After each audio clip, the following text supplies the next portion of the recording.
கிறிஸ்துவுக்குள் மிகவும் பிரியமான தேவனுடைய பிள்ளைகளே, இந்த பொல்லாத நாட்களில் மனுஷனுடைய இருதயம் பொல்லாத காரியங்களை செய்ய துணிகரம் கொண்டதாய் இருக்கிறது. அவர்களுடைய இருதயம் வஞ்சகமான காரியங்களை செய்யும்படியா, கொடுமை செய்யும்படியா அது தீவிரித்து கொண்டிருக்கிறது. இந்த நாட்களில் அதிகமாக நம்ம பார்க்குறோம், பெண்களுக்கு, பெண் பிள்ளைகளுக்கு ஒரு பாதுகாப்பற்ற ஒரு சூழ்நிலையை பார்க்கிறோம். இவர்களை பார்க்கும்போது அநேக பெற்றோர் எவ்வளவாய் வேதனைப்பட்டு கொண்டிருப்பார்கள், பயந்து கொண்டிருப்பார்கள். ஆனால் தேவனாகிய கர்த்தருடைய பிள்ளைகளாகிய நமக்கு தேவன் ஒரு அருமையான வாக்குத்தத்தத்தை அவர் கொடுத்திருக்கிறார். சங்கீதங்களின் புஸ்தகம் 72வது அதிகாரம் 14வது வசனம், அவர்கள் ஆத்துமக்களை வஞ்சகத்துக்கும் கொடுமைக்கும் தப்புவிப்பார், அவருடைய இரத்தம் அவருடைய பார்வைக்கு அருமையாயிருக்கும். அல்லேலூயா, ஆமென். நம்முடைய தேவன் வஞ்சகத்துக்கும் கொடுமைக்கும் நம்மை தப்புவிக்கிற தேவன். நம்முடைய இரத்தம் அவருடைய பார்வையிலே அருமையாக இருக்கிறதுன்னு சொல்லப்பட்டு இருக்கிறது. அல்லேலூயா. அபிகாயில் தாவீது கிட்ட வந்து சொல்றா, 1 சாமுவேலின் புஸ்தகம் 25வது அதிகாரம் 29வது வசனத்துல, உம்மை துன்பப்படுத்தவும் உம்முடைய பிராணனை வாங்க வகை தேடவும் ஒரு மனுஷன் எழும்பினாலும் என் ஆண்டவனுடைய ஆத்துமா உம்முடைய தேவனாகிய கர்த்தரின் ஆதரவில் இருக்கிற ஜீவனோருடைய கட்டிலே கட்டப்பட்டிருக்கும். அல்லேலூயா, ஆமென். அன்று நம்ம வேதத்தில் பார்க்கிறோம், நம்முடைய ஜீவன் கிறிஸ்துவுக்குள் மறைந்திருக்கிறது என்று சொல்லி, அவருடைய ஆதரவில் தேவன் நம்முடைய ஜீவனை வைத்திருக்கிறார். ஆகவே நம்மை துன்பப்படுத்தவும் நம்முடைய பிராணனை வாங்க வகை தேடவும் ஒரு மனுஷன் எழும்பினாலும் அவன் காரியம் வாய்க்காதே போகும்.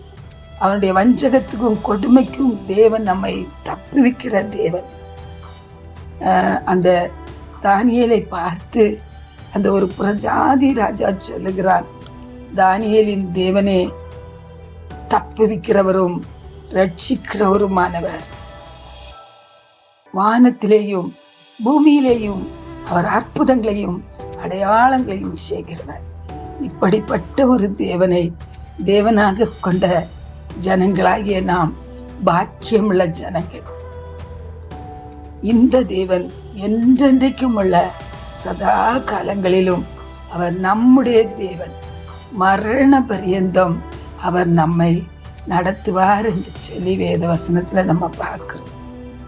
ஆகவே தானியேலை போல இடைவிடாமல் தேவனை ஆராதிக்க, இடைவிடாமல் அவரை ஆராதிக்க நாம் பழக வேண்டும். அவர் மேல அன்பு கூற வேண்டும், அவருடைய வாக்குத்தத்தங்களை விசுவாசிக்க வேண்டும், அவர் மேல சார்ந்து கொள்ள வேண்டும், அவருடைய வாக்குத்தத்தங்களை சொல்லி சொல்லி ஆண்டவரை மகிமைப்படுத்த வேண்டும்.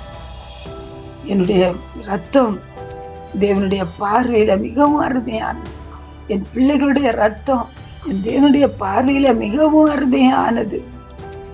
அல்லது என்னுடைய உற்றார், உறவினர், பெற்றோர் ஒவ்வொருடைய இரத்தமும் தேவனுடைய பார்வையில மிகவும் அருமையானது. தேவனை நம்புகிற அவரால் ரட்சிக்கப்பட்ட அவருடைய பிள்ளைகளுடைய இரத்தம் அவருடைய பார்வைக்கு மிகவும் அருமையானது. அதை தேவன் வஞ்சகத்துக்கும் கொடுமைக்கும் அவர் ஒப்பு கொடுக்கிறவர் அல்ல. நம்முடைய ஜீவனை தேவன் அவருடைய ஆதரவிலே வைத்திருக்கிறார். அல்லேலூயா. ஆகவே தேவனுடைய வாக்குத்தத்தங்களை இந்த நாட்களில் அதிகமாக சொல்லி சொல்லி சொல்லி சொல்லி நாம் தேவனை மகிமைப்படுத்தும் போது பொல்லாத சூழ்நிலைகளுக்கு நாம் தப்புவிக்கப்படுவோம். மரண பரியந்தம் அவர் நம்மை நடத்துவார். அவருடைய கரங்களில் நம்முடைய குடும்பங்களை, நம்முடைய பிள்ளைகளை ஒவ்வொரு நாளும் ஒப்பு கொடுத்து, அவருடைய இரத்தத்துக்குள்ள ஒப்பு கொடுத்து, அவருடைய வாக்குத்தத்தங்களை சொல்லி சொல்லி அறிக்கை செய்து இந்த நாட்களை எல்லா தீமைக்கும் நாம் நீங்களாக்கி ரட்சிக்கப்படுவோம். அல்லேலூயா. பரலோக தகப்பனே, உமக்கு ஸ்தோத்திரம்பா. இந்த நாளிலும் கூட அருமையான உடைய பிள்ளைகளுக்காக உடைய சமூகத்திலே ஜெபிக்கிறேன் ஐயா. எத்தனை பேர் இந்த உலகத்தின் சூழ்நிலைகளை பார்க்கும்போது பயந்து கொண்டிருக்கிறார்கள் ஆண்டவரே. அப்பா, அவர்களுடைய வாழ்க்கையில தேவனாகிய கர்த்தருடைய வாக்கு தத்தங்களை நிறைவேற்றி அவருடைய பயத்தெல்லாம் மாற்றி கர்த்தர் மகிமையான காரியங்களை நீ செய்வீர் என்று சொல்லி அவர்கள் விசுவாசிக்கும்படியான ஒரு விசுவாசத்தை நீ கட்டளையிடும்படி ஜெபிக்கிறேன் அப்பா. உம்முடைய கருத்துல ஒவ்வொருவரையும் தாழ்த்தி அர்ப்பணிக்கிறேன்.